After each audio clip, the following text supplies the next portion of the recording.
બહુ ફેમસ છે કે 7 સ્ટેપ રૂટીન અને 10 સ્ટેપ રૂટીન, બરાબર છે? પહેલા આ શું છે, કરવું જોઈએ કે ના કરવું જોઈએ? બિલકુલ ના કરવું જોઈએ. ઓકે. એકચ્યુઅલી આ બધી કોરિયન પ્રોડક્ટને થોડું જ્યારે કોરિયન ગ્લાસ સ્કિન જ્યારની ફેમસ થઈ છે એની સાથે સાથે આ વસ્તુ ફેમસ થઈ છે કે દિવસની અંદર 10 વસ્તુઓ એવી તમે લગાવી રહ્યા છો વારંવાર, અલગ અલગ BHA AHA વાળા જે સિરમ છે એને તમે ચહેરા ઉપર એપ્લાય કરો છો, રેટિનોલ લગાવી રહ્યા છો. એકચ્યુઅલી કેવું છે કે જ્યારે કોઈ પણ સિરમ લઈએ, દાખલા તરીકે વિટામિન C સિરમ જે આપણે બધા જાણતા હોઈએ છીએ, વિટામિન C સિરમને આપણે સ્કિન ઉપર લગાવીએ ત્યારે 100% ઉતરતું નથી, બરાબર? તો એને પરમિએશન ઇન્હેન્સર એજન્ટ એડ કરવામાં આવતા હોય કે જે ચામડીમાં એ સિરમને ઉતારવામાં મદદ કરે.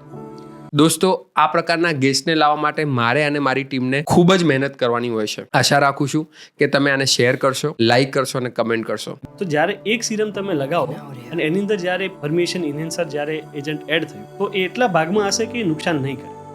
પણ જ્યારે 10 વખત અલગ અલગ સિરમને જ્યારે હું ચહેરા ઉપર લગાવું ત્યારે એટલા જ કેમિકલને, એટલા જ કલર્સને, એટલા જ પ્રિઝર્વેટિવને બરાબર તમે ચહેરા ઉપર અગેન એન્ડ અગેન એપ્લાય કરી રહ્યા છો. તો 7 સ્ટેપ એટલે 7 વાર, 7 વાર. એકચ્યુઅલી 7 સ્ટેપ ફોલો કરવાના છે, અલગ અલગ એટલે 7 વાર કેમિકલ ને અંદર ઉતારવાનું છે અને પેલામાં 10 સ્ટેપમાં 10 વાર, 10 વાર અંદર ઉતારવાનું છે. ઓકે. એક વખત જ્યારે જરૂર હતી એક વસ્તુની અને તમે 10 વસ્તુને લગાવો અને 10 વખત તમારા શરીરમાં એ પરમિએશન ઇન્હેન્સર એડ થયા, એ કેમિકલ તમારા ચામડીના બેરિયર ફંક્શનને તોડી દેશે. આ બધા રીઝનથી તમારી સ્કિન વધારે ડ્રાય થાય, વધારે ઇરિટેબલ તમારી સ્કિન બની જાય અને પછી તમારે વધારે મોઇશ્ચરાઇઝર, વધારે સનસ્ક્રીનની પાછી જરૂર પડે.